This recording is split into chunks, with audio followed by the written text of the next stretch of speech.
The Green Bay Packers have gone from the number one seed in the NFC and in the NFC Championship game just 2 years ago to now being a team that still technically has a chance for the playoffs. You can't count them out just yet, but things have definitely gone poorly for them. What's been the biggest difference? Been a lot of talk about what's been the real issue with the Green Bay Packers in 2022. Well, let's get into it, starting off with the chart you see on your screen.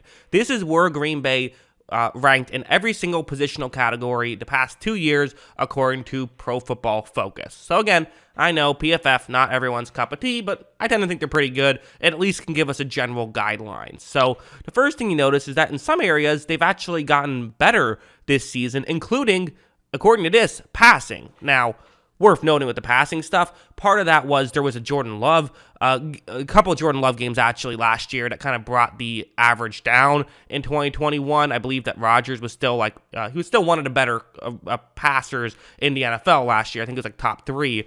If I remember correctly. Obviously, Aaron Rodgers won MVP last year, so while the PFF grade's gotten better this year, the reality is the passing game has dropped off a little bit, being the 8th best passing attack, and this is just throwing. This is not factoring in receivers or anything like that, although, obviously, that's still going to play a role to some degree. That's still going to affect things a little bit as much as PFF tries to isolate it. Definitely, he's gotten a little bit worse this season, Rodgers has, but he's obviously not been the issue. I mean, a quarterback going from an MVP caliber quarterback to a, tier 2 quarterback, okay, you're going to lose a game or two because of that, maybe even 3, but you should still be a playoff team. They still should be, at least competing for the playoffs instead of in a situation where they basically have to win out to get into the playoffs. So definitely that's something here that I think is it's fair to bring up as just like a criticism and a reason why part of the reason why they have gotten a little bit worse. Just Rodgers is only playing good instead of elite, which is maybe fair to say, but to make it like all Aaron Rodgers sucks thing is obviously not true. He just it is fair to say he hasn't carried him quite as much this year. One thing surprising to me though is that the offensive line, my perception of the offensive line is that it's gotten a lot worse this season, but that's not really the case. They've still pass blocked very well. I have to imagine a big chunk of this is Aaron Rodgers himself and the way that he gets the ball out so quickly. He does help out his offensive line, and then when there is pressure, he knows when to scramble, but he doesn't scramble himself into pressure kind of thing. So run blocking has been about the same as it was last year, which is not great.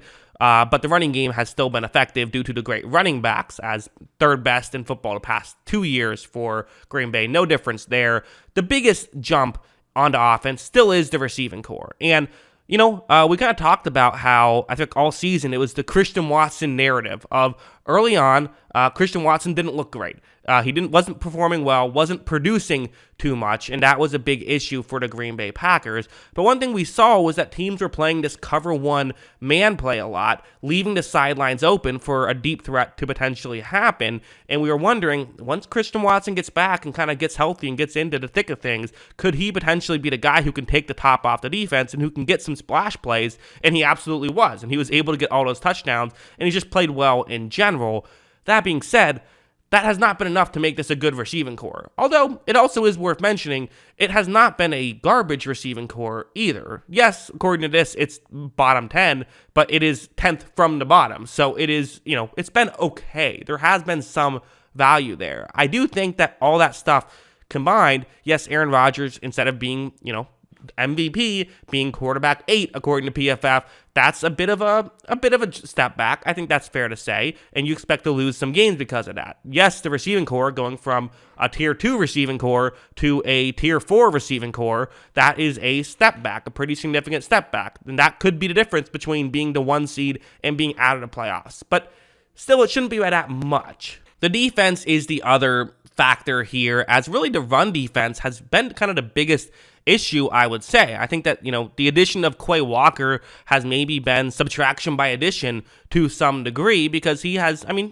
he's had some flashes, he's had some good games. He's mostly played like a rookie linebacker, though, which, you can't fault him too much for playing like a rookie when he is a rookie, but that is going to make it a little bit tougher. The pass rush has gotten worse, losing Zadarius Smith, even though, he didn't play a lot last year, that still is going to hurt. I think one thing that's worth noting is that Rashawn Gary has still played very well this year, he's still been a very good player, and there still has been, I'm surprised to see that the coverage has actually not really been a massive issue here for the Packers, which you kind of would have maybe expected given some of the stuff that's gone on defensively this season and some of the games they've had where the defense has been a bit of an issue. Yes, it's dropped back, but it's largely, according to this, been mostly the run defense that has been the issue. Their overall defense, though, is still 6th worst according to EPA per play. So regardless of what the issue is, maybe the PFF grades aren't quite right on the coverage stuff. I don't know. But the reality is the fact that they're not able to stop the run too well has been a big issue regardless. The fact they're not able to rush the passer particularly well has been an issue. And it's, the fact that the results aren't there, maybe it's just plain old luck. And maybe it's just you have to play the Lions and the Vikings twice and the Bears twice. They're tough as well. Maybe that's what's caused the defense to look worse. I don't know. But that's been kind of the other major issue. And I think those three things of receiving core outside of Christian Watson, Rodgers has played a little bit worse this year. I think that's fair to say. Just, again, when the expectation is MVP, you're not going to live up to that expectation every year. And then the defense taking a step back have been the major three things, it seems like. And one other thing that I have to bring up is if you look at this is their pass frequency over expected. They've been a run-happy team this year, which is kind of understandable, right? They're a team that likes to run the football. Their pass frequency over expected on all plays is -4, meaning that they run the ball more than they throw the ball by 4% more than the average team does. So that's how that works. Now, we can argue if this is a good idea or a bad idea all day we want to, but the reality is it's kind of, I think, necessary that to some degree you are going to run the ball a lot more given your makeup of not being a very great receiving team, but you still have some great running backs. Even though the run blocking game hasn't been spectacular, you still have an ability to run the ball down the field, so you're just naturally going to run the ball more. However, last year, the Packers it was the opposite. They actually threw the ball 4% more than the average team did. That's an 8% swing. That's a big jump. I mean, that's one of the bigger jumps you'll see year in and year out, and you have to think that losing Davante Adams is probably the main reason for that, because it's the same guys there other than that for the most part, and I think that that's definitely a way that the offense has gotten a little worse. I'm not even saying it's been the wrong strategy for them to do it, but the reality is when you get rid of a star wide receiver, the passing game isn't going to be as good, which might result in you not passing as much, and teams that pass the ball more score more points. I mean, that's just the reality of the NFL in 2022. So being a run-first team, which it seems like the Packers have constantly tried to morph their way into, of being a defense-heavy run-first team, it has not worked out too well. Part of that is because defense is hard to project year in and year out, and sometimes you build a team that on paper should be great defensively and just isn't. And part of that, too, is that pass-heavy teams just have more success than run-heavy teams. That's just the reality of football. So why had the Packers failed this season?